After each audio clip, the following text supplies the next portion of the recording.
Que Deus nos livre da covardia que teme novas verdades, da preguiça que aceita meias verdades e do orgulho que pensa em saber toda a verdade.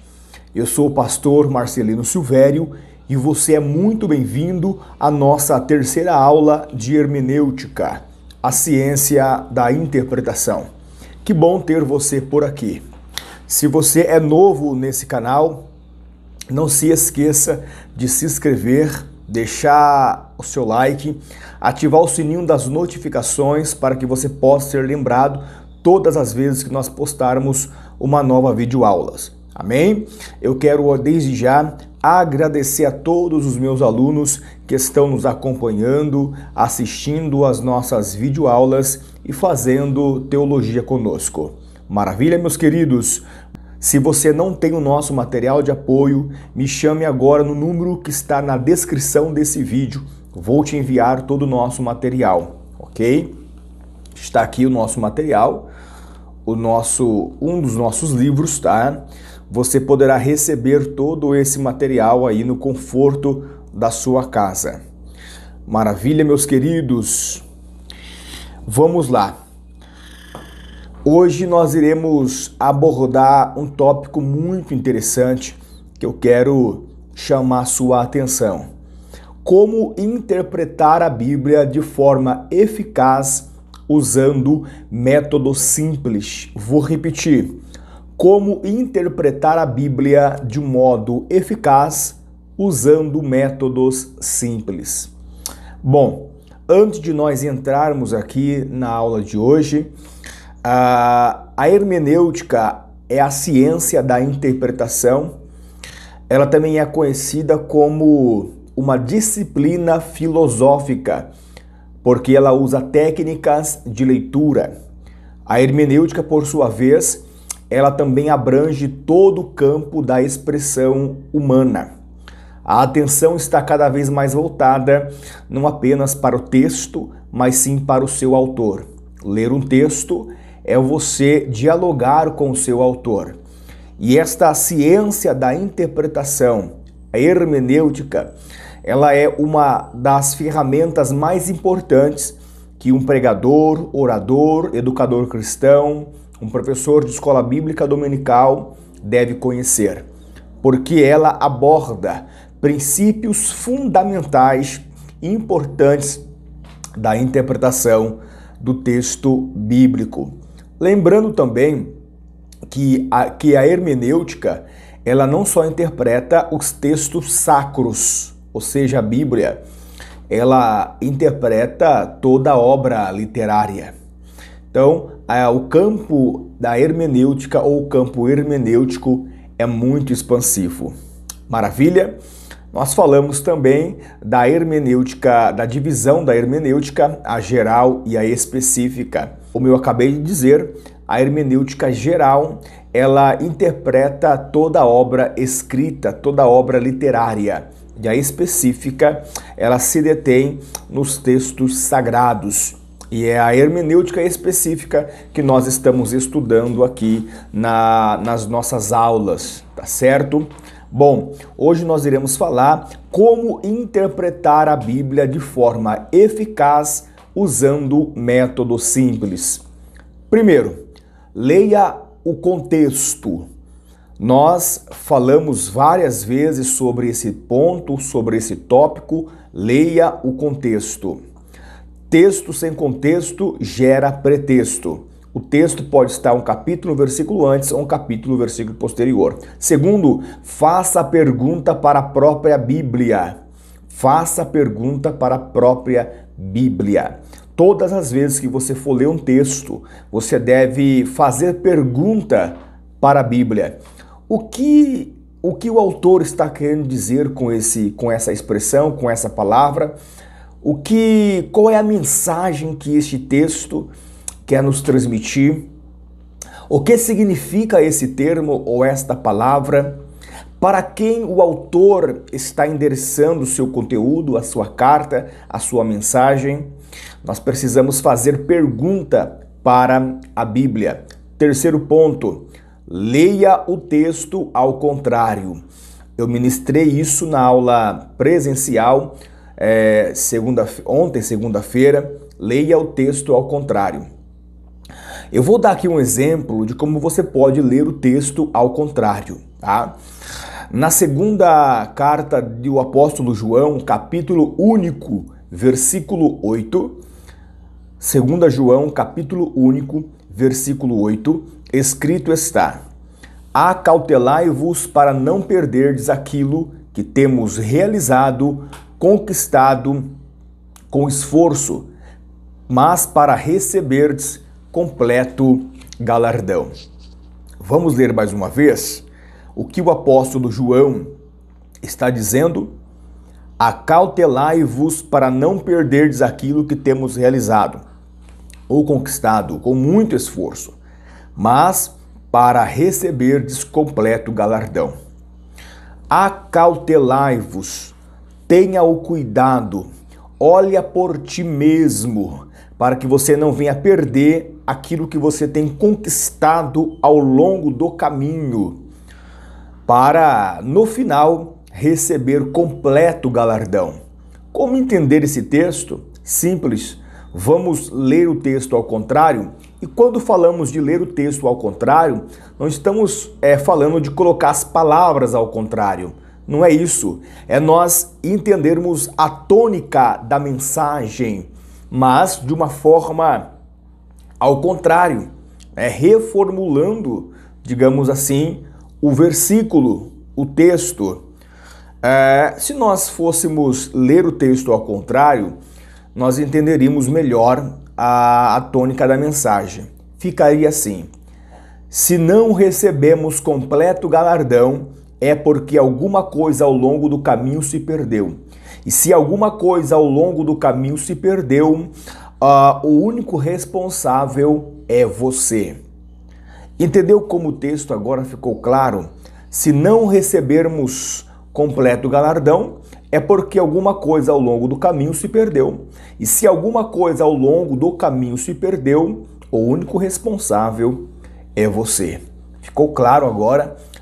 Lendo o texto ao contrário, nós entendemos melhor a mensagem que o autor está querendo dizer aí para os seus leitores, os seus destinatários.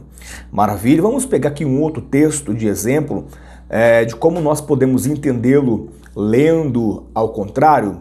O salmo mais famoso da Bíblia, Salmo 23. O Senhor é o meu pastor e nada me faltará. Texto simples. Vamos ler ao contrário. De nada terei falta quando Deus for Senhor e pastor da minha vida. Olha que bacana. De nada terei falta quando Deus for Senhor e pastor da minha vida. Vamos aplicar esse texto? Se algo está me faltando, pode ser que Deus não é tão Senhor e pastor assim da minha vida. Estou aplicando o texto agora. Se algo está me faltando, pode ser que Deus não é tão Senhor e pastor assim da minha vida. Então, olha só, nós lemos o texto normal, lemos ao contrário e agora nós aplicamos. Então, assim, quando nós usamos essa técnica de ler o texto ao contrário, de entender a tônica da mensagem, não é você trocar as palavras de trás para frente, não é isso. É você reformular aquele texto e procurar entender de uma forma mais clara o que o autor está querendo dizer. Temos um outro exemplo aqui, lá em Neemias, capítulo 8, versículo 10. Neemias 8 e 10. Finalzinho do versículo ali, só para nós termos uma ideia. A alegria do Senhor, a nossa força é. Em outras versões, a alegria do Senhor é a nossa força. Vamos ler o texto ao contrário? Teremos a força de Deus quando Deus estiver contente com a gente. Olha que incrível! Teremos a força de Deus quando Deus estiver contente conosco. Olha que interessante, nós reformulamos o versículo de trás para frente, nós entendemos a mensagem que Deus está transmitindo ao povo por intermédio do profeta Jeremias. teremos a força de Deus quando Deus estiver contente com a gente. Quando nós usamos essas técnicas de leitura, né?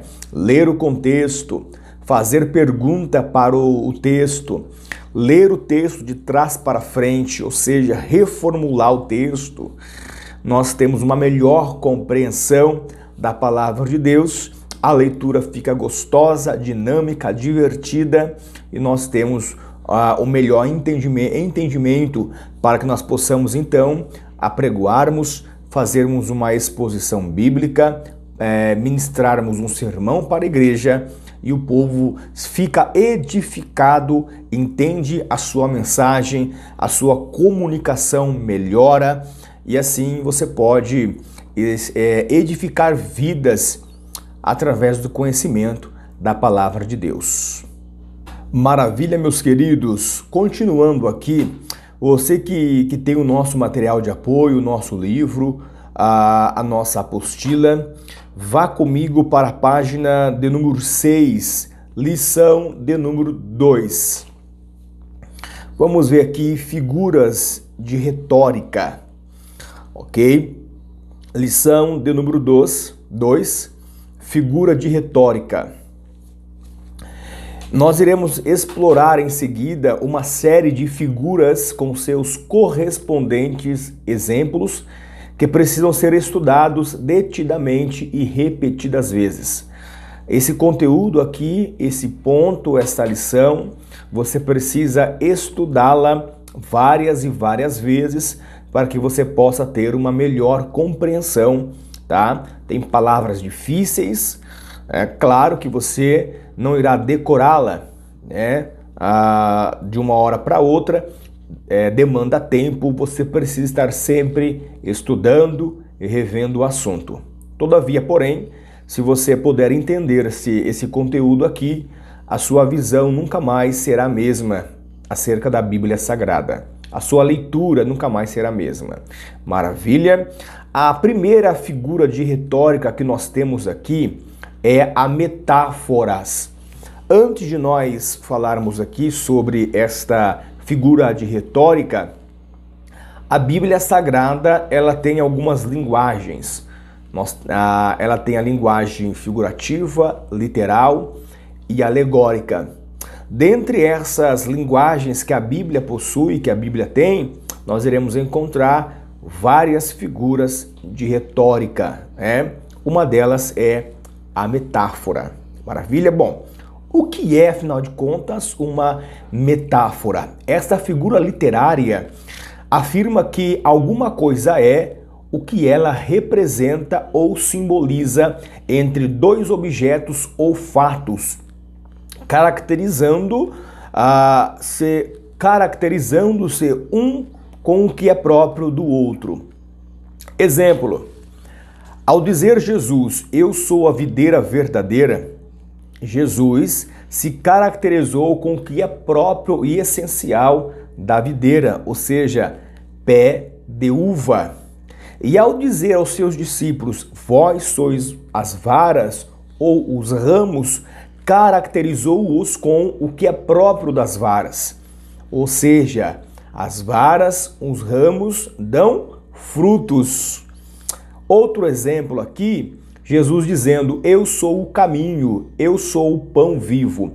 Judá é o leãozinho, tu és a rocha. E por aí vai. Bom, quando Jesus diz essa metáfora, eu sou a videira verdadeira, ele está se caracterizando com a videira. Videira é uma árvore que produz uva, tá certo? Agora, para entendermos qual é a mensagem que Jesus está dizendo aqui em João capítulo 15, nós temos que entender que a videira ela produz uva e que a uva naquela época, nos tempos bíblicos e até nos dias atuais, ela é usada para fazer vinho e outras coisas mais. Mas naquela época ela era muito usada principalmente para a fabricação de vinhos. E vinho na Bíblia simboliza alegria. Então, olha a mensagem que Jesus está dizendo para os seus discípulos. Eu sou a alegria verdadeira. Eu sou uma árvore que produz uva. Eu sou a alegria verdadeira. Ficou claro? Então Jesus está usando esta metáfora para comunicar uma verdade com seus discípulos. Maravilha, meus queridos. Continuando aqui. Ponto 2. Sinedoque ou sinédoque. No grego, sinedoche. O que significa aí sinédoque? É a substituição de uma ideia por outra que lhe é associada. Por exemplo, do gênero pela espécie, do geral pelo particular. Então saíram a ter com ele toda a Judéia e Jerusalém e toda a circunvizinhança do Jordão. Mateus capítulo 3, versículo 5. Isso é uma sinédoque. A expressão saiu com ele ou saiu ter com ele toda a Judéia, toda Jerusalém e toda a circunvizinhança é você abordar o gênero pela espécie, do geral pelo particular.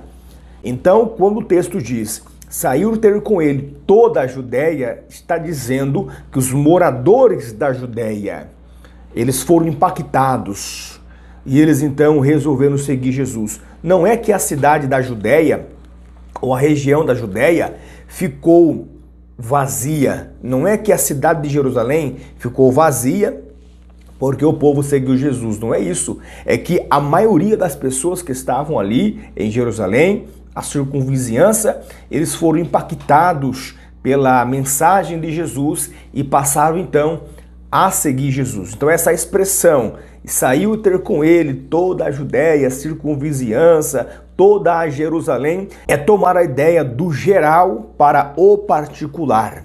É você generalizar, tá? E trazer para o particular. Ficou claro? Sinédoque.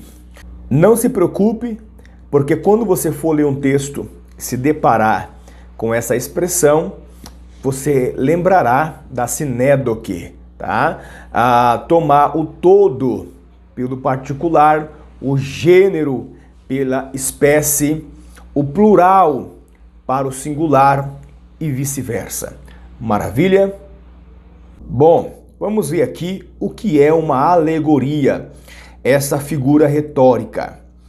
Essa figura retórica, que geralmente consta de várias metáforas unidas, representando cada uma delas realidades correspondentes. Exemplo, eu sou o pão vivo que desceu do céu, se alguém dele comer, viverá eternamente, e o pão que eu lhe darei, ou que eu lhe der pelo mundo, é a minha carne. Quem comer da minha carne e beber do meu sangue, tem a vida eterna. E por aí vai. Esta alegoria, ela tem a sua interpretação nessa mesma passagem das Escrituras. Outro exemplo é quando Paulo, para falar dos dois concertos, usa a aplicação de Sara e Agar. E assim, queridos, esta alegoria, ela está usando várias metáforas unidas. Você percebeu? Eu sou pão vivo, pão vivo é uma metáfora que desceu do céu. Olha essa alegoria. O pão vivo que desceu da onde? Do céu. É uma figura retórica, é uma alegoria. Maravilha? Bom, o que é uma fábula? Fábula é uma alegoria histórica na qual um fato ou alguma circunstância se expõe em forma de narração mediante a personificação de coisas ou de animais. Exemplo, o cardo que está no Líbano mandou dizer ao cedro que lá está: dá sua filha por mulher ao meu filho. Mas os animais do campo que estavam no Líbano passaram e pisaram o cardo. Com esta fábula, Joás, rei de Israel, responde à proposta de guerra feita por Amazias, rei de Judá. Então esta figura retórica, esta fábula, é você personificar coisas inanimadas, tá certo? Ou coisas ou animais. Bom, nós temos também uma outra figura retórica, que é o enigma. Na verdade, nós só temos um enigma na Bíblia, que está lá em Juízes, capítulo 14, versículo 14, que é a enunciação de uma ideia em linguagem difícil de entender. Não é de domínio geral das Escrituras, apenas temos esse enigma propriamente dito, lá no caso de Sansão com os filisteus. Ele fez lá o enigma para os filisteus: comedor saiu comida e do forte saiu doçura. Lembra quando Sansão estava no meio do caminho, ele encontrou um leão e ele matou o leão. Dias depois, ele volta pelo mesmo caminho e na boca do leão, na carcaça, tinha um favo de mel. Ele come desse favo de mel. Mais tarde, ele faz o enigma para os filisteus, né? Que é. Do comedor saiu doçura e do comedor saiu comida e do forte saiu doçura. Os filisteus não conseguiram entender e decifrar esse enigma por 3 dias. Então, enigma, né, é uma ideia difícil de entender. Maravilha? Bom, vamos continuar aqui vendo sobre tipo, ainda na página de número 6. O que é tipo? É a representação de pessoas ou coisas que têm uma ligação futura na esfera espiritual, ou seja, religiosa, por meio de transações. Pessoa ou coisas do mundo material que tenham com ela certas correlações de analogias ou mesmo de contrastes. Muitos abusos têm sido cometidos na interpretação de muitas coisas que parecem típicas no Antigo Testamento. Como forma de ajuda para que se evite tais abusos, vamos aqui ver alguns conselhos que o nosso comentarista nos dá. Para entendermos melhor essa questão, né, essa representação de pessoas ou coisas que têm uma ligação futura na esfera espiritual, nós temos que entender o seguinte: aceita como tipo o que tal é aceito no Antigo Testamento. Segundo, recorde-se que o tipo é inferior ao seu correspondente real. Então observe, Adão, ele é um tipo de Cristo, porque o tipo sempre é inferior ao seu correspondente real. Por que é que Adão, ele é um tipo de Cristo? Não que Adão tenha morrido pela humanidade, não é isso. É que Paulo vai dizer que por intermédio de Adão o pecado entrou no mundo. Por intermédio de Cristo agora veio o perdão dos pecados. Por intermédio de Adão a morte passou a todos os homens. Por intermédio de Cristo a vida passou a todos os homens. Então por isso que Adão é um tipo de Cristo, né? Tem essas correlações, tá certo?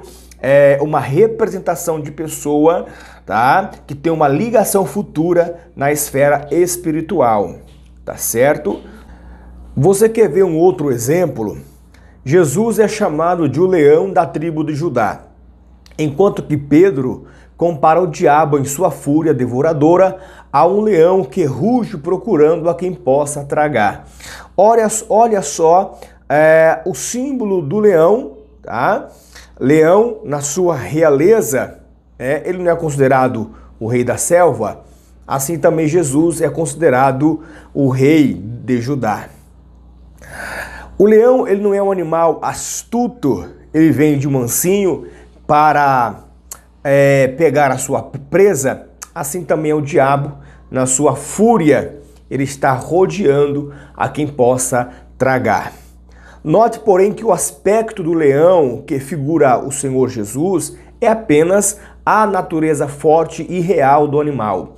A própria declaração bíblica mostra a diferença na aplicação do símbolo aqui.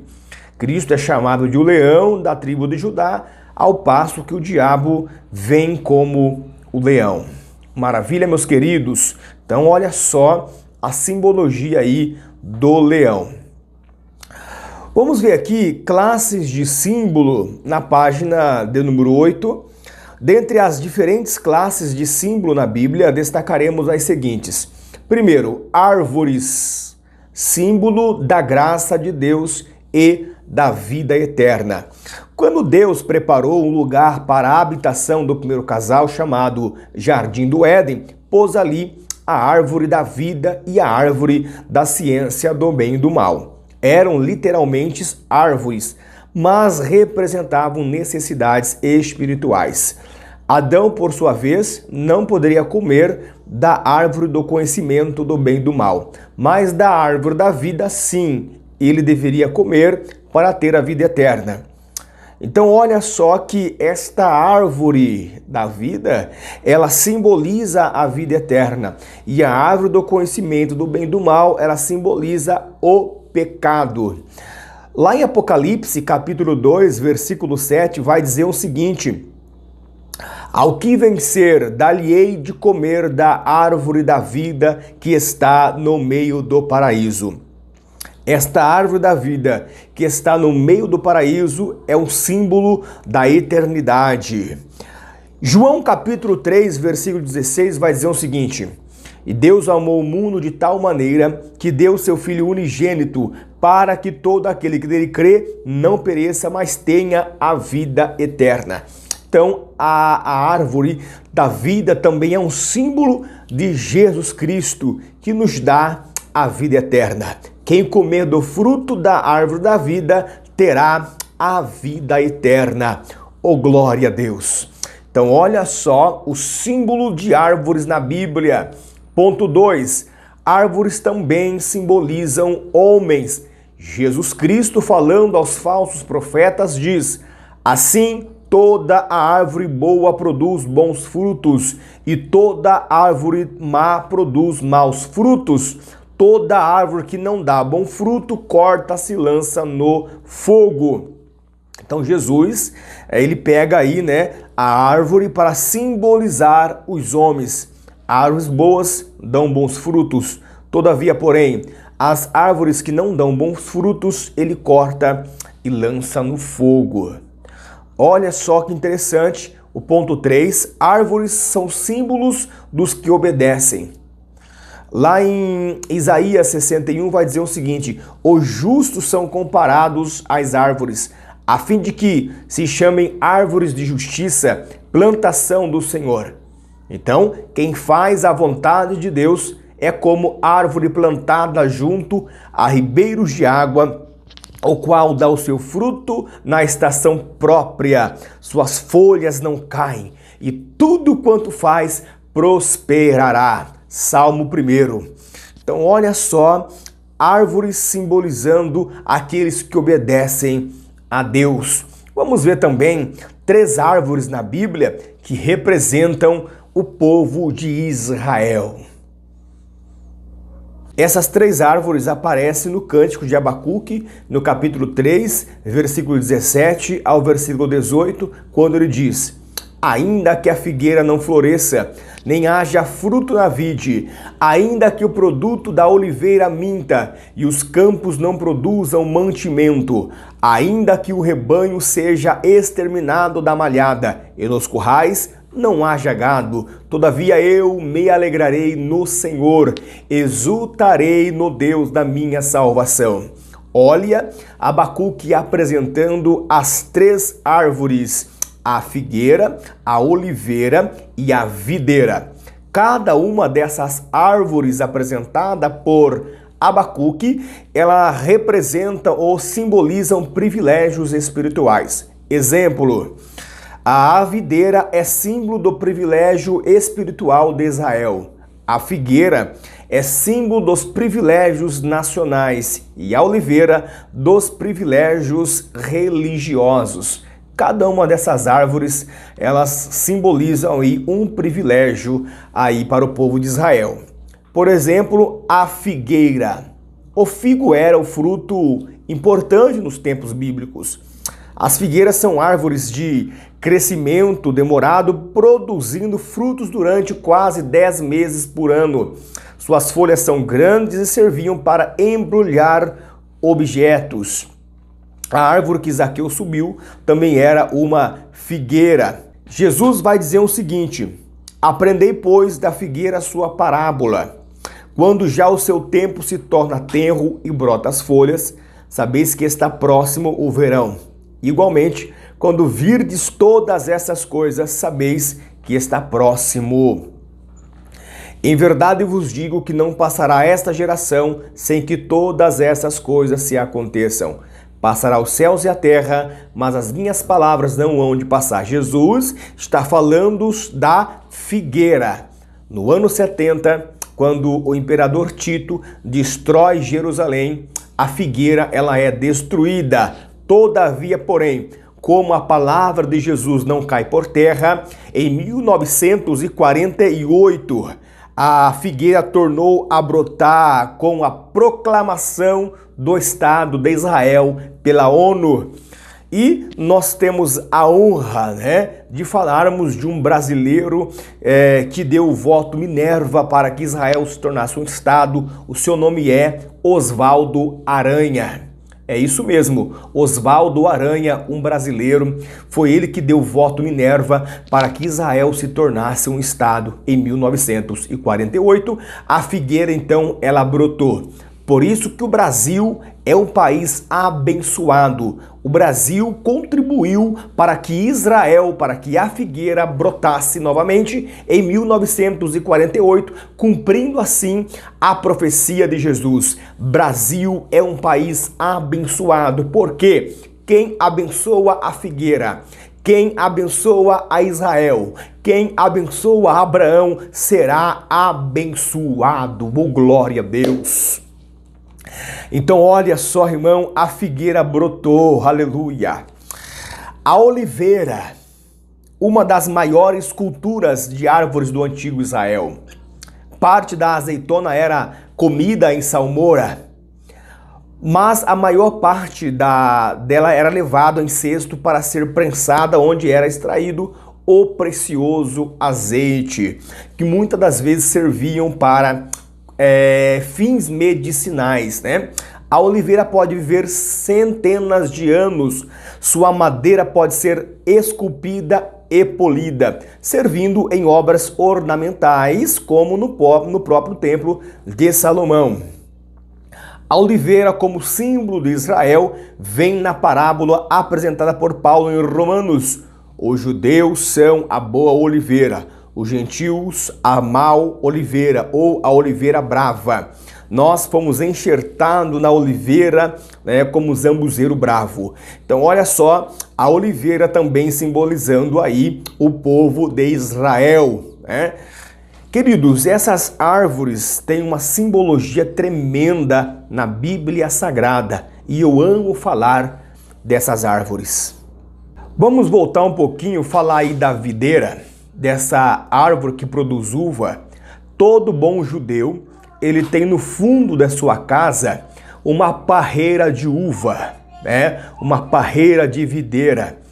E aí ele senta com a sua família, ali eles conversam, ali eles tomam as suas refeições, celebram a sua ceia.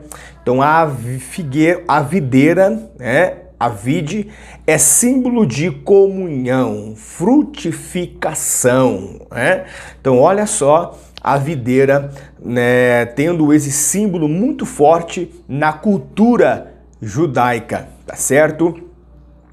Queridos, nós iremos agora para a parte final desta aula e eu quero falar sobre os números e suas simbologias, tá certo? Ainda aí na página de número 8, os números e suas simbologias. Do número 1 ao número 2, nós temos aí uma simbologia muito forte e eu tenho a certeza que a sua visão sobre a numerologia bíblica vai mudar a partir de agora. O número 1 é a unidade, número de Deus, causa, origem. identidade. Como cardeal indica unidade, como original significa primazia, Deus é a primeira causa independente de tudo. Há um só Deus, um só mediador entre Deus e os homens. 1 Timóteo, capítulo 2, versículo 5. Deus, ele é único. Antes dele não houve ninguém. Depois dele não haverá. Deus é o ser único.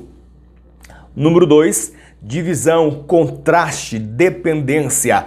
2 é o número mais usado na Bíblia. Jesus disse, para os discípulos, vão de 2 em 2. Na criação, luz e treva. No mundo, terra e água.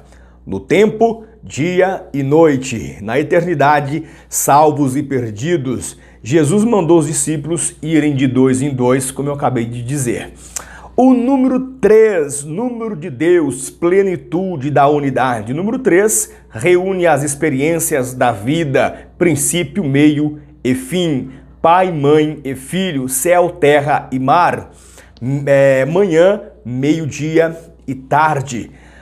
Na Bíblia houve 3 filhos de Noé, 3 filhos de Levi, 3 amigos de Jó, 3 companheiros de Daniel, ou seja, Sadraque, Mesaque e Abednego. O tabernáculo tem os seus 3 compartimentos, pátio, lugar santo e lugar santíssimo, representando o homem em 3 dimensões, espírito, alma e corpo.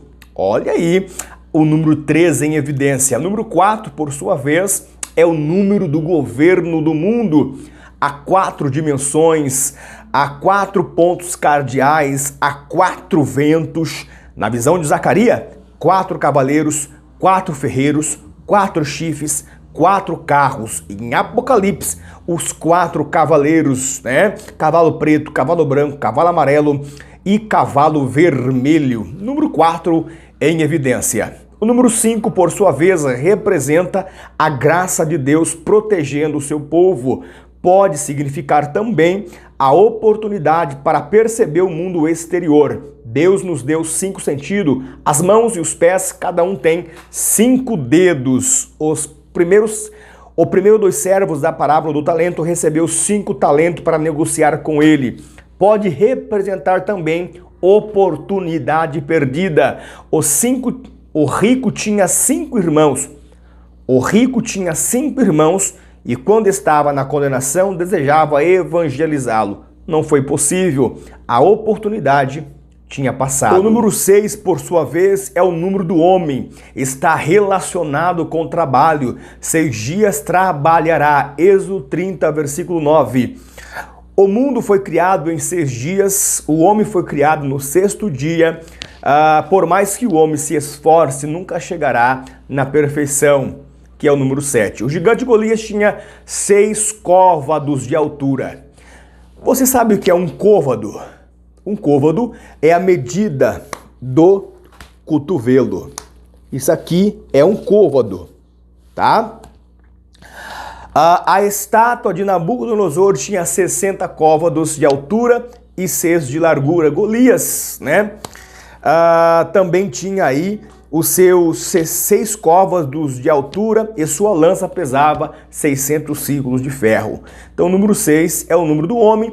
O número 7, por sua vez, é o número da perfeição, o número sagrado do pacto de Deus com o homem.